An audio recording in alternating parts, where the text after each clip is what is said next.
বলেন। সম্মানিত প্রিয় ইসলামী আন্দোলন এবং ছাত্র আন্দোলনের কর্মী ভাইরা, আপনারা ঢালুয়া ইউনিয়নের মধ্যে আমি দেখেছি আজকে বন্যা শুরু হওয়ার পর থেকে এতদিন পর্যন্ত বিভিন্ন সেক্টরে কাজ চালিয়ে যাচ্ছেন। উদ্ধার কাজ, মানুষের মালামাল উদ্ধার এবং কি গবাদি পশুগুলোকে উদ্ধার থেকে শুরু করে মানুষের খাদ্য কার্যক্রম, এগুলো কার্যক্রম চালিয়ে যাচ্ছেন। আজকে আপনাদের কি কি কার্যক্রম চালিয়েছেন এগুলো একটু যদি বলতেন সামান্য। আসসালামু আলাইকুম রহমতুল্লাহ। আমি ইসলামী ছাত্র আন্দোলন ঢালুয়া ইউনিয়নের দায়িত্বশীল। এখানে আমাদের সভাপতি সহ সহসভাপতি সহ সাধারণ সম্পাদক অনেকে উপস্থিত আছেন, এমনকি আমাদের মুজাহিদ কমিটি ঢালুয়া ইউনিয়ন শাখার দায়িত্বশীল বুলবুল ভাই উপস্থিত আছেন। তো আমরা কি করছি না করছি এলাকাবাসী দেখছেন। আমরা এখানে কাউকে দেখানোর জন্য কাজ করি না। এখানে সবকিছু আমাদের একটাই ছিল, আল্লাহর সন্তুষ্ট, একটাই উদ্দেশ্য, একটাই লক্ষ্য ছিল। তো আমাদের উদ্দেশ্যের উপর অটল থাকা, এটাই হচ্ছে আমাদের মূল বিষয়। যা আমরা প্রচার করতেছি এগুলো হচ্ছে আমাদের মানুষকে উৎসাহ দেওয়া, বা কেউ আমাদেরকে জিজ্ঞাসা করতেছে, এই কারণে আমরা বলতেছি। এখানে আমাদের অন্য কোনো উদ্দেশ্য বা অন্য কোনো লক্ষ্য নাই। আমরা প্রথম দিন থেকেই কাজ চালিয়ে যাচ্ছি। প্রথম দিন যখন আমরা দেখছি এলাকার পরিস্থিতি অনেকটাই ভয়াবহ, তখন আমরা ছাত্র আন্দোলনের সভাপতি সাহেবের নেতৃত্বে একটা পরামর্শ বৈঠক করি। ওইখানে আমরা আলোচনা করি, এখানে আমরা মানুষের পাশে মানবতার কল্যাণে কিভাবে আমরা দাঁড়াইতে পারি। তখন আমরা ওই বৈঠকের পরে আমরা একটা এলাকা সফর দিই। আমরা পুরো ইউনিয়নের যে এলাকায় সমস্যা, আমরা প্রতিটা এলাকা সফর করি, এলাকার মানুষের খোঁজ খবর নেই, কিভাবে সহযোগিতা করতে পারি এই উদ্যোগ নেই।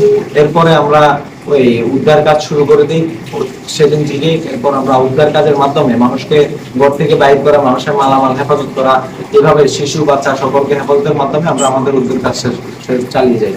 এরপরে আমরা খাবারের যে বিষয়টা, ওইটাও আমরা প্রায় প্রতিদিনই 350 মানুষের খাবারের আয়োজন করছি। কোনো দিন আমরা এইভাবে 800-1000 প্যাকেটও করেছি। গড়ে আমাদের 350 প্যাকেট হয়েছে। এখানে আমরা যে সহযোগিতাগুলো পেয়েছি, এটা আমাদের বিভিন্ন স্তরে বিভিন্ন দায়িত্বশীল বিভিন্ন মুহিব্বিনরা আমাদের সহযোগিতা করছেন।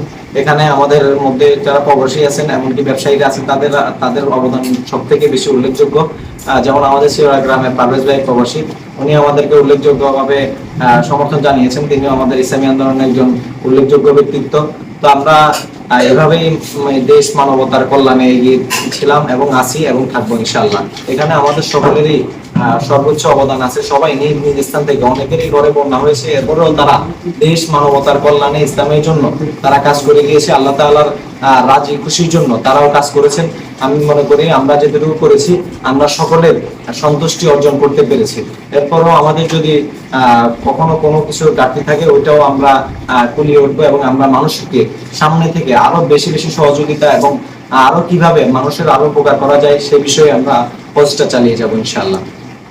মাশাআল্লাহ, আলহামদুলিল্লাহ। আপনারা বন্যার প্রথম 2 দিন, যে 2 দিনের মধ্যে অন্যান্য এলাকার মানুষ, ঢাকা এবং কি অন্যান্য এলাকার মানুষ এখনো আসে নাই, খোঁজ খবর পায় নাই। এর প্রথম 2 দিনে আপনারা যে কাজগুলো করেছেন, রান্না করা খাবার, বিরিয়ানি বিতরণ করেছেন, এই বিরিয়ানি বিতরণটা মানুষ কিন্তু অনেকটা সন্তুষ্ট। মানুষের মুখে মুখে এই কথাটা রয়েছে, আলহামদুলিল্লাহ। তো এটা সবার মুখে মুখে রয়েছে, সবাই সন্তুষ্ট আপনাদের এই কাজে। আর এরপরে আপনারা যে শুকনো খাবার কতটুকু বিতরণ করেছেন যদি বলতে। আমরা মূলত মূল প্রকল্পটা আমাদের ছিল খাদ্যের বিষয়। তা আমরা কখনো শুকনো খাবার দিয়েছি, কখনো বিভিন্ন খিচুড়ি, বিরিয়ানি, যেটা আমাদের সম্ভব হয়েছে ওটাই দিয়েছি। আমরা কখনো শুকনো খাবার দিয়েছি ধরেন 200-300। শুকনো খাবারটা আমরা এখানে গণায় আনি নাই। শুকনো খাবারও আমরা কোনোদিন 300, 250, 100, 150 দিয়েছি। আবার আমরা শুকনো খাবারটা এখানে গণায় বলি নাই।